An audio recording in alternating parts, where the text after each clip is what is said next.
Ok, chers amis, je vais faire quelques commentaires par rapport à ce que j'ai entendu, parce que je crois que c'était ça la mission qu'on nous avait confiée, de bien écouter les principaux orateurs et de faire quelques commentaires et peut-être quelques suggestions. Alors, j'ai beaucoup... D'abord, je salue... si je salue toutes les personnes pour qui j'ai beaucoup d'estime et de respect ici, je vais consommer mon temps de parole et je n'aurais pas dit un mot, sauf des salutations. Mais ma grande sœur Fatou, c'est important de lui payer le respect qu'elle mérite. Et chaque fois que je la vois, j'ai une pensée très très affectueuse pour mon grand frère Pathé Diagne, qui a beaucoup fait pour moi personnellement, ce que les gens ne savent pas, et avec qui j'ai partagé quand même quelques convergences importantes. Et je trouve que l'Afrique ne fête pas assez ses héros. Pathé Diagne, on devrait en parler assez régulièrement, comme on parle de Cheikh Anta Diop, de Abdoulaye Ly et de tous ceux qui ont fait ce beau pays que nous appelons le Sénégal. Et de Makhtar Mbow, bien sûr, Amadou Makhtar Mbow aussi. Voilà, ce sont nos aînés, ce sont des pionniers, ce sont nos devanciers, et nous avons appris énormément à côté d'eux, et il est important d'en parler aux jeunesses africaines, si ces jeunes doivent prendre le relais et mener le combat pour la renaissance africaine. Ma sœur Pennambow, mon grand frère Alun Sal Paloma, et tous les autres amis qui sont ici, mon fidèle compagnon Hervé Fall, avec qui j'ai fait beaucoup de chantiers en Afrique. Voilà, donc voilà Mignan Diouf, bien sûr, qui est mon sérère préféré et qui m'a fait adopter. C'est pas lui d'ailleurs, c'est un de ses frères, mais Mignan a soutenu. Je suis citoyen d'honneur de Djilor, un Halpulaar citoyen de Djilor. Chez les sérères, il fallait le faire et c'est fait, ça a été fait. C'est ça aussi le panafricanisme, n'est-ce pas? Alors, je suis à côté de Aziz Fall. Si je rends hommage à Aziz Fall comme il faut, là encore je perds mon temps de parole et il ne va pas me rembourser, j'en suis sûr. Mais Aziz, c'est vraiment un grand fils du continent africain. Depuis plus de 30 ans que je l'ai connu, je n'ai que admiration et respect pour sa constance d'abord. Et il fait un travail que beaucoup d'intellectuels on sous-estime, c'est de travailler sur les paradigmes, les concepts qu'on nous a légués, et essayer de les remodeler en fonction de nos objectifs à nous. Aziz ne répète jamais ce que disent les autres. Il peut puiser des leçons, parler de l'expérience, etc. Mais il vient toujours sous un angle parfois qui est déroutant et qui vous oblige à remettre en cause vos propres convictions et vos propres certitudes. Et donc Aziz soit remercié. Et lui aussi, on a une histoire particulière. Son père, à plus de 90 ans, était mon ami. C'était mon père, mon ami. Il venait me voir au ministère et me donnait des conseils. Et ça, lui, il sait, et je sais qu'il sait, que lui, papa et moi, on était le vieux Salman Fall, un grand panafricaniste de la première heure. Et ça, encore une fois, le Sénégal ne célèbre pas, l'Afrique ne célèbre pas ses héros. Voilà, et par rapport au discours d'Aziz, comme l'a dit notre modérateur, mon ami et frère Ibrahim Sall, Aziz profite de chaque occasion en réalité pour livrer une partie de sa vision, et c'est une sorte de discours-programme où la question de l'écologie, la question des femmes, la question des jeunes, tant que l'Afrique, surtout la question des femmes et des jeunes, tant que l'Afrique aura une vision très molle et très faible de ces questions, nous n'irons nulle part, absolument nulle part. J'ai eu la chance de vivre aux États-Unis et de connaître l'histoire de Harriet Tubman, une femme qui s'est battue pour libérer ce que nous appelons des esclaves. Même là aussi, je pense qu'au plan conceptuel, il faut qu'on révise le fait que nous-mêmes nous acceptions, nous intériorisons le fait que nos parents qui ont été arrachés au continent africain sont des esclaves. Nous les appelons les esclaves dans les Caraïbes, aux États-Unis, au Brésil. Pourquoi? Pourquoi reprenons-nous le langage des dominateurs ceux qui ont arraché nos parents et les ont esclavagisés ou ont essayé de les esclavagiser. Ils n'ont jamais réussi. Ils ont résisté jusqu'à la fin. Ils se sont battus. Et c'est injuste historiquement que nous-mêmes, on parle des esclaves africains. Quand ils quittaient le continent, ils n'étaient pas des esclaves. Et non seulement ils n'étaient pas des esclaves, pendant la traversée, ils n'étaient pas des esclaves. Un grand panafricaniste des États-Unis, disait que l'océan Atlantique est le plus grand cimetière de l'humanité. Des millions d'êtres humains ont été jetés par-dessus bord et sont morts dans des conditions atroces. Et donc nous ne le reconnaissons pas. C'est la résistance de ces Africains du début jusqu'à la fin de leur vie. Et donc c'est injuste de les affubler du concept d'esclaves. Alors, parlant maintenant de notre situation concrète. Moi, le concept qui me gêne en parlant de l'Afrique contemporaine, c'est quand chaque pays parle de souverainisme et souveraineté, etc. Je me demande qu'est-ce qu'on veut dire par là. Est-ce que nous sommes en train de faire l'apologie de la balkanisation de l'Afrique en 54 petits États et chacun d'entre nous défend sa parcelle de souveraineté dans cet État balkanisé? J'ai dit à l'Union africaine, si les discours étaient enregistrés, on peut vérifier, quand on mettait à nouveau l'acte constitutif de l'Union africaine, j'ai dit arrêtez de dire que l'Union africaine vise les États-Unis d'Afrique, mais c'est une union d'États indépendants et souverains. J'ai dit, si vous êtes indépendant et souverain, qu'est-ce que vous faites dans cette salle? Allez pratiquer votre indépendance et votre souveraineté. Et on a vu, quand des pick-up de djihadistes, terroristes entrent dans nos États, effondrer des États soi-disant souverains, qui n'avaient pas d'armée nationale pour se défendre, qui ne pouvaient pas garantir l'intégrité de leur territoire. On se rappelle que le Mali, avec 1 140 000 km², avait 30 000 ou 30 et quelques mille soldats. Comment 30 000 soldats peuvent défendre 1 million de km²? Qu'est-ce qui nous empêche? Afrique de l'Ouest, 400 millions d'habitants. 400 millions d'habitants. Cuba a 12 millions d'habitants, 12 millions. Et Cuba a une armée de 2 millions de soldats, dont 1 million de réservistes. Et ces réservistes-là, c'est de vrais combattants, parce qu'ils ont fait l'armée et ils sont en stand-by chaque minute. S'ils entendent les sirènes et les alertes, ils vont foncer pour aller défendre leur île. 2 millions sur 12 millions dédiés à la sécurité de Cuba. Et on connaît la gravité de la menace contre Cuba depuis le début, depuis les années 60. L'Afrique est sous les mêmes menaces, même parfois aujourd'hui plus aggravées, avec l'invasion des terroristes. Commence en Algérie, et ces terroristes aujourd'hui sont à Cabo Delgado au Mozambique. Ils ont traversé toute l'Afrique.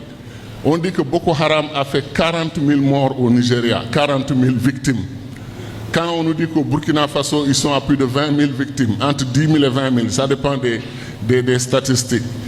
Et nous, Africains, moi je suis sidéré, franchement, que cette question de la sécurité ne semble pas nous préoccuper outre mesure.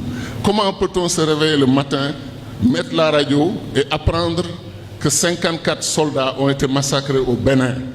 On prend son petit déjeuner, on va au travail tranquillement et c'est comme s'il ne s'est rien passé. Alors que quand il y a 4 soldats américains tués au Niger, c'est dans les médias, télévision, radio, partout, c'est une émotion mondiale. Mais on annonce que le bilan de Boko Haram, c'est 40 000 victimes au Nigeria. Silence radio de la part des Africains. Moi, je ne parle pas des autres. Que les autres ne parlent pas de nous, ils ont le droit. Parce qu'ils ont peut-être leur propre défi. Mais nous, Africains, pourquoi c'est acceptable ce qui se passe au Mali, ce qui se passe au Niger, ce qui se passe au Burkina et ce qui va se passer dans pratiquement tous nos pays? Il y a 7-8 ans, notre institut, avec d'autres qui réfléchissent sur les problèmes de sécurité, on avait dit que les djihadistes, les terroristes ne vont pas créer un État sahélien islamique enclavé. Ils feront tout pour avoir une façade maritime. Et les cibles, les maillons faibles qu'ils semblent avoir identifiés, c'est le Bénin ou le Togo. Et subsidiairement, s'ils peuvent prendre le Sénégal ou la Côte d'Ivoire, ils vont essayer. Mais le Sénégal est un gros morceau pour eux, pour plusieurs raisons stratégiques de la géostratégie mondiale. Ils ne pensent pas que le Sénégal soit immédiatement prenable parce que la Chine, les États-Unis, l'Union européenne, tout le monde va venir en courant parce qu'on ne va pas leur laisser le Sénégal. Alors, ils s'intéressent à quoi? Le Bénin. Et ils sont en train de fragiliser le Bénin. Et le jour où ils réussiront à avoir une façade maritime, à la stabiliser, ils vont proclamer l'État islamique du Sahel ou de l'Afrique de l'Ouest. Et ça va être un gros morceau. Et à partir de là, nous serons permanemment déstabilisés. Est-ce que nous attendons que cela se fasse? Pourquoi, par exemple, et je termine peut-être, je ne vais pas être trop long sur la sécurité, ce qui se passe actuellement en RDC, l'Est du Congo, la crise grave qu'il y a là-bas.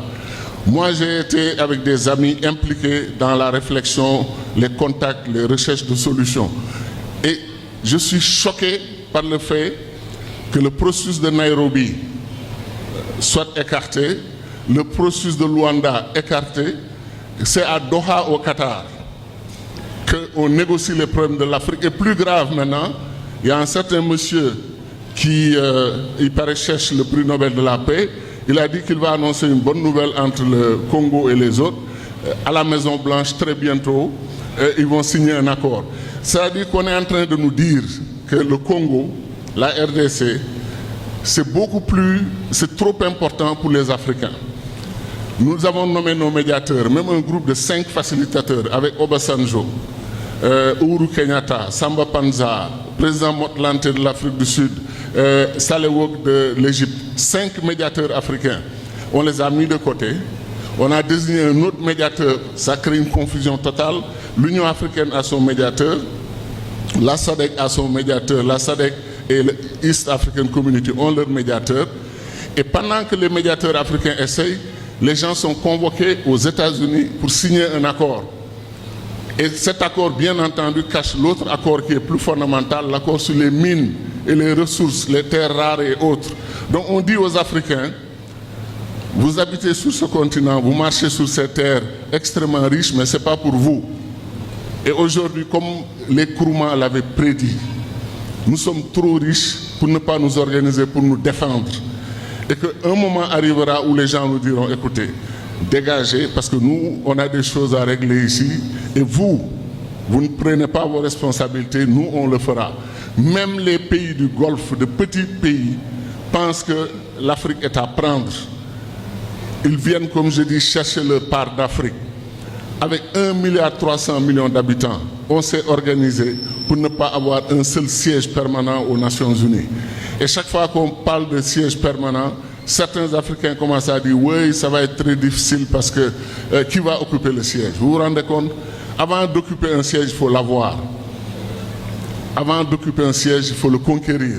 Et le monde est configuré de telle manière qu'ils n'ont pas prévu une place pour l'Afrique. C'est aussi simple que ça. Donc il nous faut, avec 1,3 milliard d'habitants, près de 40% des ressources naturelles du monde, rien ne nous empêche d'exiger. Ce n'est plus une demande, ce n'est plus une formulation avec de belles lettres, de belles phrases, etc. C'est une exigence. Ils nous donnent un siège de membre permanent avec droit de veto comme les autres, ou bien l'Afrique leur donne un ultimatum et gèle sa participation. Et si ça continue, nous nous retirons et nous demandons la création d'une nouvelle organisation universelle. De toute façon, celui qui est à la Maison-Blanche est en train de démanteler les Nations Unies.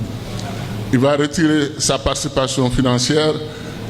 Certains même de ses partisans, les gens de l'extrême droite, sont en train de dire que les hectares occupés par le siège des Nations Unies, que c'est illégal, qu'ils vont retirer ces hectares et renvoyer les Nations Unies hors des États-Unis. Donc c'est un moment de crise généralisée qui peut faire l'affaire des Africains. Profitons-en, nous, d'abord pour nous entendre. 54 pays africains, c'est trop. 54 ministres des Affaires étrangères qui vont en Chine, qui vont en Corée, qui vont en Turquie, s'asseoir pour parler avec un seul ministre des Affaires étrangères de Chine ou de l'Inde. Est-ce que ce n'est pas gênant? Moi, quand j'ai eu la première occasion, quand on a rétabli les relations avec la Chine, je vous jure, et les témoins sont là, première intervention, j'ai dit au ministre des Affaires étrangères de Chine, est-ce que vous pensez que ça c'est normal? 46, on était 46, ministres des Affaires étrangères de l'Afrique, assis autour d'une table, vous êtes vous seul, et vous êtes majoritaire, et vous êtes plus nombreux. Et c'est vous qui décidez. Et voyez les ministres africains, oui, monsieur le ministre, on leur donne la parole. Oui, nous, chez nous, là-bas, on a besoin d'une autoroute, on veut construire un chemin de fer. Mais c'est tragique que d'entendre ce genre de discours. Alors le ministre chinois m'appelle après, me dit, mais qu'est-ce que vous proposez? Je ne voulais pas le dire en public, mais dites-moi.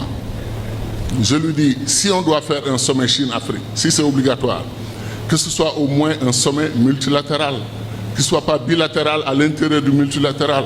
Il ne faut pas que les pays africains viennent là-bas avec leur cahier de doléances et vous le présentez en public. Je lui dis, gardez vos relations bilatérales avec qui vous voulez, mais que la CEDEAO désigne 2 représentants ou un porte-parole de la CEDEAO. On parle de projets régionaux avec vous, et ça, c'est des entités plus crédibles. Le Sénégal, devant les États-Unis, en train de négocier, soi-disant d'égal à égal, mais ça fait pas sourire, ça fait rire aux éclats. Ce n'est pas sérieux. Une université où j'étais aux États-Unis, Ohio State University, son budget dépassait le budget du Mali et faisait à peu pas loin de la moitié du budget du Sénégal. Une université, dans un pays qui a 1 millier d'universités.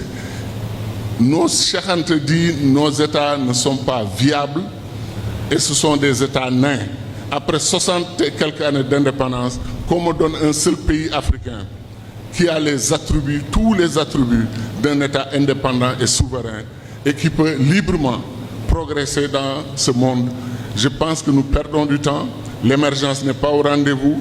Toutes les théories qu'on nous a vendues, le plan de Lagos par-ci, vision, mission de l'Union africaine, ils ont essayé tous les plans et chaque fois qu'un plan, on commence à le mettre en œuvre, on nous donne un autre plan. C'est comme si on nous traite comme des enfants et nous l'acceptons. Et maintenant, nos dirigeants parlent de 2063. La patience d'attendre 2063 va poser problème. La jeunesse africaine, 1 milliard de jeunes, n'a pas le temps d'attendre 2063. Nous pouvons accélérer l'histoire de l'Afrique. Nous pouvons accélérer l'histoire de l'Afrique, réussir l'unité de l'Afrique, d'abord pour des questions de survie, et ensuite adhérer à ce qu'avait dit Cheikh Anta, et beaucoup de panafricanistes n'adhèrent pas à cela, c'est le destin fédéral de l'Afrique. Est-ce que l'Afrique a un destin fédéral? Est-ce que nous voulons l'État fédéral africain? Des gens parlent de panafricanisme, mais dès que vous leur parlez de fédération, ils tournent la tête ou ils parlent d'autre chose. Le panafricanisme, c'est un fédéralisme. Le panafricanisme, c'est du féminisme. Le panafricanisme, c'est de l'écologie.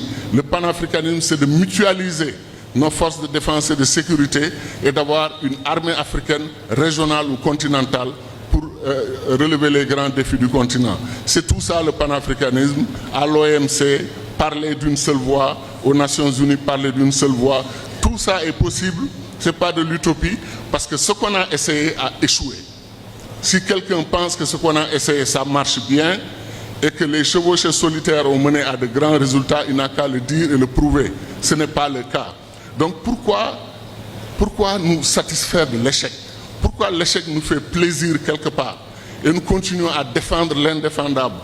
Notre système, le paradigme de développement de l'Afrique que nous avons choisi a échoué. Il faut de nouveaux paradigmes et je pense que le fédéralisme est la voie. Le panafricanisme n'a pas d'alternative. Marcus Garvey est un héros africain. C'est le premier à avoir dit « Vive les États-Unis d'Afrique ». Aujourd'hui, le mouvement fédéraliste panafricaniste, que je salue et que je défends, je pense pose aussi les grandes questions du continent. Il faut aller vite, il faut aller vite. Les jeunes africains ont le droit d'être impatients. Et maintenant, je termine sur ça, il faut combattre le populisme. Le populisme s'est greffé dans le panafricanisme. Des gens aujourd'hui nous tiennent des discours pour nous montrer en réalité qu'il faut rompre avec les anciennes tutelles parce qu'eux, ils ont négocié de nouvelles tutelles qu'ils ont dans la poche, qu'ils attendent. L'Afrique n'a besoin de tutelle de personne. La seule tutelle africaine, la seule tutelle qui vaille pour les Africains, c'est la tutelle de l'Afrique sur l'Afrique. Merci.